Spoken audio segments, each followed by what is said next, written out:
സാധാരണ പൂച്ചകളിൽ ചെവിയിൽ ഇൻഫെക്ഷനോ അല്ലെങ്കിൽ എന്തെങ്കിലും സർജറിയോ ചെയ്ത് കഴിഞ്ഞിട്ടുണ്ടെങ്കിൽ നമ്മൾ യൂസ് ചെയ്യുന്ന ഒരു സംഭവമാണ് എലിസബത്ത് കോളർ എന്ന് പറയുന്ന ഈ സംഭവം. ഇത് നമ്മൾ പൂച്ചകളുടെ കഴുത്തിലിട്ട് കൊടുക്കും.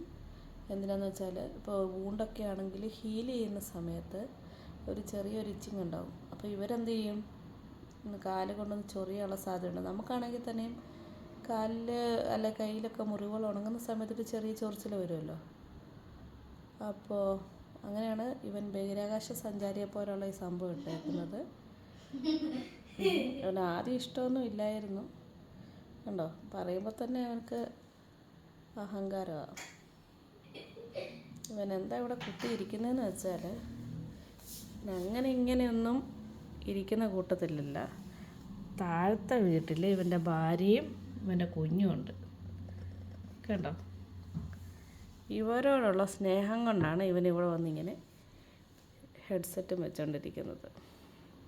ഹലോ ചേട്ടാ, ഹലോ ഹലോ.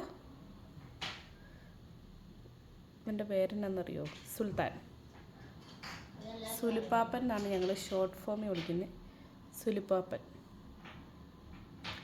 ഇത് സുലുപ്പാപ്പനും ഇത് സുലുപ്പാപ്പൻ്റെ സുന്ദരിയായ ഭാര്യ നൂറാച്ചി. ഇത് അവരുടെ കുഞ്ഞ് മീക്ക, കുഞ്ഞുവാവ മീക്ക. പിന്നെ ചെറിയൊരു സംശയമുണ്ട്, എങ്ങനെയാണ് ചേട്ടാ ഞാനും എൻ്റെ വൈഫ് കറമ്പിയായവൾക്ക് ഈ വെളുത്ത കുഞ്ഞാവ ഉണ്ടായെന്ന്. പക്ഷെ ഞങ്ങൾ യൂട്യൂബിലൊക്കെ സെർച്ച് ചെയ്ത് നോക്കിയ സമയത്ത് ഇങ്ങനെയുള്ള കുഞ്ഞുങ്ങളുണ്ടാവലുണ്ട്. സോ ഇത് പറഞ്ഞപ്പോഴാണ് ഇവനക്കൊരു സമാധാനം വന്നത്. അല്ലേ സുലു? സുൽപാപ്പൻ, സുൽപാപ്പൻ,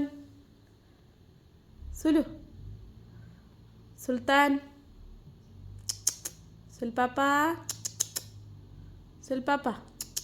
അവൻ പിണങ്ങിപ്പോയെന്ന് തോന്നുന്നു കേട്ടോ.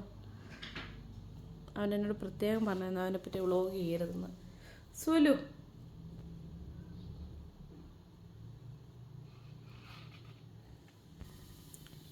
അവൻ്റെ ചെവിയുടെ പുറകിൽ ചെറിയൊരു മുറിവുണ്ട്. ഇവിടെ ഞങ്ങൾക്കൊരു അതിഥിപ്പൂച്ച വന്നിട്ടുണ്ടായിരുന്നു. അവൻ്റെ പേര് ഷിനു എന്നായിരുന്നു. അവൻ്റെ ദേഹത്തു നിന്നൊരു ചെള്ള് അവൻ്റെ ചെവിയിൽ കയറി. അത് കടിച്ചിട്ട് അവൻ്റെ ചെവി മുറിഞ്ഞിരിക്കുമായിരുന്നു. സോ